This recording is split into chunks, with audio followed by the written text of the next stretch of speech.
So after the last time you explained why Jesus could not be the Messiah, I got lots of replies, saying, but there is a lot of evidence in the Hebrew Bible that says that Jesus must be the Messiah, and I'll list them.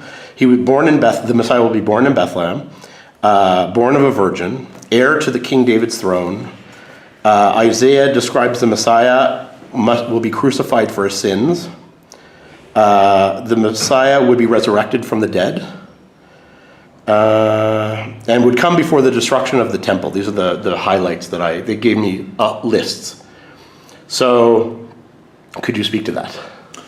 The issue, of course, why Judaism traditionally does not accept Jesus as the Messiah, and you have heard a number of arguments, a number of purported proofs.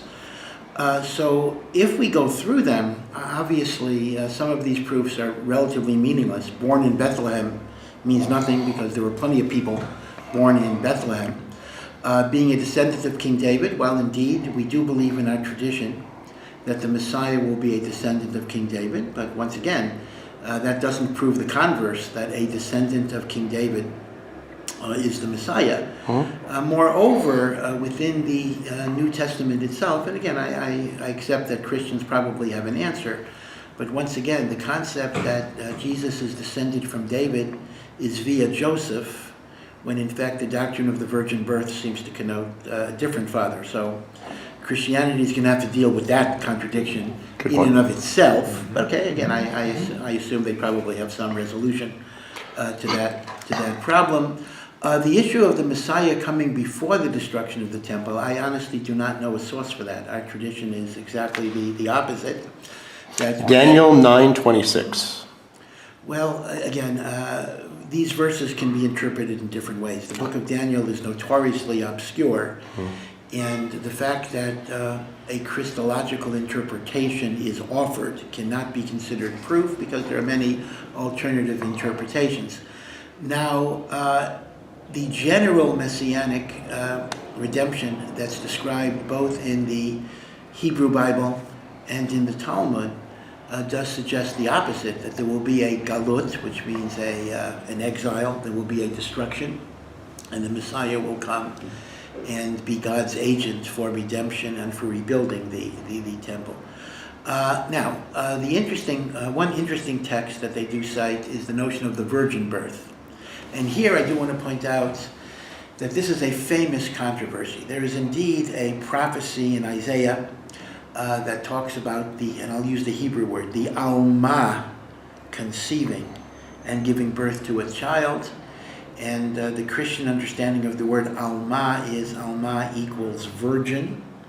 In point of fact, that is not the Hebrew word for virgin. The Hebrew word for virgin is Bitulah. Alma actually means a young woman, and it does not connote whether it's a virginal state or not. And meaning in all sources of the time, Alma would be used to mean just a young woman. That is correct. Elam is a young boy, and Alma is a young woman. And in the overall context of the verse, it's a little difficult to go over the particulars. It is not referring to Messiah at all. It is not even a messianic prophecy. It is a prophecy regarding the birth of Hezekiah, Chizkiyahu HaMelech, who was the dominant king in the time of Isaiah, who successfully deflected the Assyrian attack on Jerusalem. So he was a quasi-messianic figure, but in fact it is not talking about either the virgin birth, nor is it even talking about the ultimate Messiah. The final text, though, is they do talk about the crucifixion of the Messiah, which is again Isaiah 53, which talks about the suffering servant of God, indeed. And in many, many ways, one could look at various facts in Jesus' life and match them up with the prophecy in Isaiah. I understand that that is a possible interpretation. I just want to say, though, that we have a whole vast corpus of Jewish interpretation of Isaiah 53, in which they regard the suffering servant as not a reference to an individual, but as a reference to the overall fate of the Jewish people that has suffered through century after century of persecution and in effect bears the sin of the world. And that's part of the mysterious redemptive process, that through suffering and destruction there is new birth and creation and rejuvenation.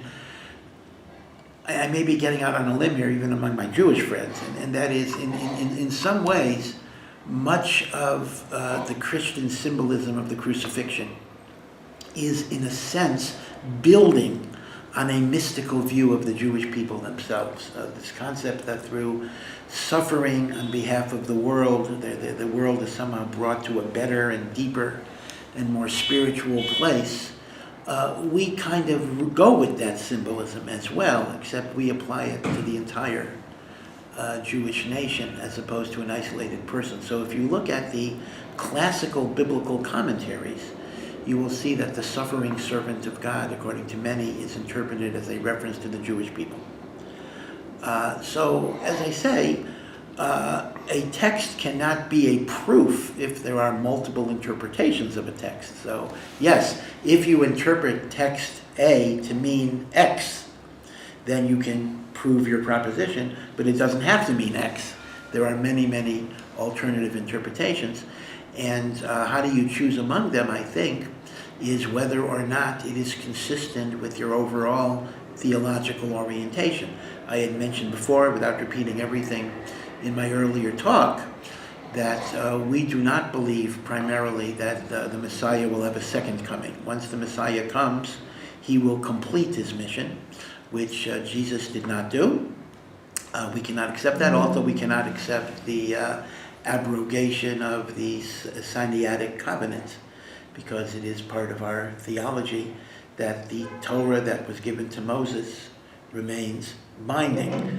Now, I understand there's a great deal of debate, even among Christians, whether Jesus himself taught the abrogation of the mitzvot, or that was a product of Paul later. And I don't want to enter into that debate, but certainly if it is a teaching of Christianity that the covenant of Sinai and the 613 mitzvot are no longer binding, that is not an acceptable position in Jewish theology. Again, perhaps going on thin ice, Maimonides writes in a censored passage in his writing, it was taken out by Christian censors in the Middle Ages, that he saw both Christianity and Islam as being very worthwhile steps to wean the ancient world away from paganism and to give them a sense of morality and ethics, even if it didn't always play out that way. So I'm certainly not here to disparage these sincere beliefs of other people, and indeed religion can often be a tremendous force for goodness, although sometimes it works the other way around.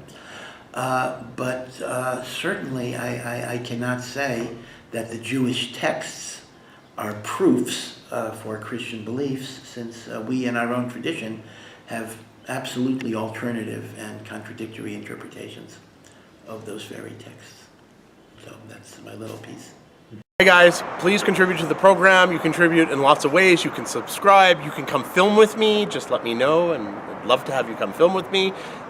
You can donate to the project. You can give me ideas. You can spread the word. Please do. Thanks.